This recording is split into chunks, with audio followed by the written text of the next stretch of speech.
មេផ្ទះនាងជាអ្នកដណ្ដប់ភួយឲ្យខ្ញុំតាមមែនទេចាលោកស្រីជាអ្នកដណ្ដប់ឲ្យលោកប្រុសចុះពេលនេះនាងនៅណាលបងជុំអ្នកបងបានចេញទៅក្រៅហើយតាមមើលគាត់គួរតែទៅផ្ទះពូរបស់កូននាងប្រហែលជាប្រញាប់ទៅទាមទារយកមរតកត្រឡប់មកវិញនឹងអាចឆាប់បានលែងលះជាមួយខ្ញុំហើយ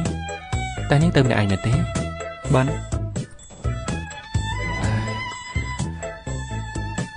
ចាំងឆឹងរៀបចំឡើងទៅលបងជុំចង់ទៅណាដែរ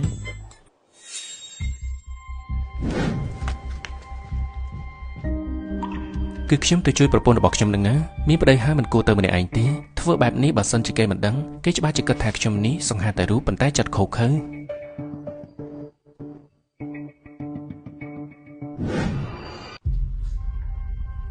នាងជ្រុកកធត់ឯងនេះស្គាល់ផ្លូវត្រឡប់មកផ្ទះវិញដែររត់ចេញទៅខាងក្រៅឯងដឹងទីថាជើងគឺបារម្ភពីឯងខ្ញុំថាពូទី2មិនបានបារម្ភពីខ្ញុំទេតែពូបារម្ភខ្លាចខ្ញុំមិនមកវិញធ្វើឲ្យពូមិនអាចចាយទ្រព្យសម្បត្តិរបស់ប៉ាខ្ញុំបានច្រើនជាងនេះឯងកំពុងនិយាយស្អីចាយមរតករបស់ប៉ាឯងស្អីមានតែរាល់ថ្ងៃនេះគុណទៅបានជើងទីដែលជាអ្នកជួយឯងកុំរមើលគុណពេកណាពូទី2បើខ្ញុំចាំមិនខុសខ្ញុំអត់បានសុំជំនួយពីពូទេពូគឺជាអ្នកដែលបង្ខំឲ្យខ្ញុំមករស់នៅក្នុងផ្ទះរួចក៏ឆ្លៀតឱកាសរឹបអូសទ្រព្យសម្បត្តិរបស់ប៉ាខ្ញុំអីមិនក៏ឯងហ៊ាននិយាយដាក់យើងបែបនេះសឹងជានីងមិនថាហេតុផលអីនោះទេប៉ាខ្ញុំគឺជាអ្នកគ្រប់គ្រងទ្រព្យសម្បត្តិរបស់ប៉ាម៉ាក់នាងបើនាងមានសមត្ថភាពរកប្រុសមករៀបការជាមួយឲ្យបានសិនទៅនោះនាងនឹងមានសិទ្ធិយកទ្រព្យសម្បត្តិទាំងនោះត្រឡប់ទៅគ្រប់គ្រងវិញអេប៉ុន្តែបើថតអាក្រក់មើលបែបនេះខ្ញុំថាមួយជីវិតនេះនាងរកប្តីមិនបានទេសុំទោសផងខ្ញុំបានរៀបការរួចហើយ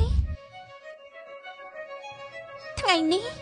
ខ្ញុំនឹងទាមទារគ្រប់យ៉ាងដែលជារបស់ប៉ាម៉ាក់ខ្ញុំត្រឡប់មកវិញស្អីគេ